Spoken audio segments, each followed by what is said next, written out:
Hi, hello po mga kalods. Ito na po tayo. Yung promise ko po kanina, ipapasilip ko po sa inyo ang sasabugan po natin ng sidling po ng litos. Ito po mga kalods. Ngayon, didiligan po ni tatay ang mga lupa. Ito po, para nang sa ganun po raw, maganda po raw yung mixture ng lupa tayo, no? Yun po raw. Yan, dinidiligan po ni tatay. Yan po si Tatay Dilpin. Yan po. Ayan. Ayan po. Para maganda po yung maging buhaghag po yung lupa. Ayun. Tubig po yan mga kalods. Ayan po. Binabasa po ni tatay yung lupa po.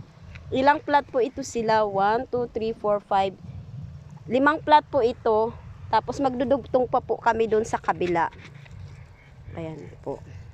Binabasa na po ni tatay. Ngayon po, mag-i-spray po si tatay ng pamatay insekto po para yung lupa po marehab po natin, matreatment po na maganda para nang sa ganun pag isinabog po natin ang seedling po ng litos, maganda po yung kalalabasan niya. Ayun po, hindi po tayo mapi-failure. Alam po natin mag-grow po siya. Ayan na po. Ayan po yung pamatay insekto po. Ayan, nag-i-spray po si tatay.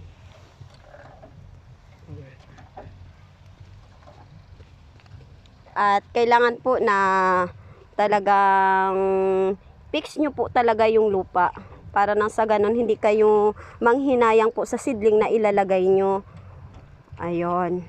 So ito po yung ginawa po namin sa mabilisang pamamaraan po ng pagtatanim po ng litos. Ayan po. Yun. Ngayon, sa susunod pong gagawin po ni tatay, eto po. Ngayon, ipapakita lang po namin ang area po, ang part po ng area na ipapasilip po namin sa inyo. Ito po. Ayan po. Nakaready na po ang kanyang seedling po ng litos. Ano to variety ng litos? Ito papakita ko po sa inyo ang variety po ng litos namin ha. Ito po siya ay ang curly litos po. Yan po siya. Yan. Ito po. Ayan. Isasabog na po yan ni tatay.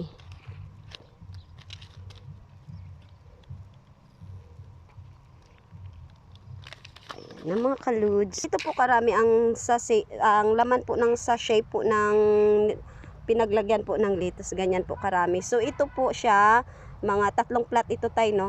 3 plat po ang magagawa po namin ito. Ayun.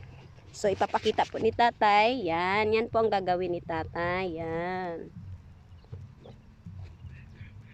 So direct na po namin to mga kalod sa hindi na po namin pinunla. So hindi po tulad ng punla. Talagang dikit-dikit po siya. So ito hiniwalay-walay po ni tatay. Kasi nga para yung niya, yung dahon niya mag-expand, hindi siya magdikit-dikit. Kaya ganyan pong ginagawa niya. So bakit po 3 plat ang magagawa namin? Kasi hindi po namin pinagdidikit-dikit, hindi po pinagdidikit po ni tatay yung mga seedling. Hindi po tulad na sa punlaan talagang dikit-dikit po siya. So ita-transfer po yun. Ito hindi po. So 3 plat po ang magagawa ng isang sachet po. Ayan po. So yan po lang po muna ngayon ang gagawin po ni tatay. Ito lang po muna ipapakita namin kasi medyo po mahaba-haba kung gagawin po natin lahat. So anong ilalagay mo pa tay? Basahin natin. Ngayon ang gagawin daw ni tatay, babasain niya raw uli. Pagkatapos niya babasain, lalagyan niya ng trapal. So ito na po ang gagawin niya, yan po. Ayan.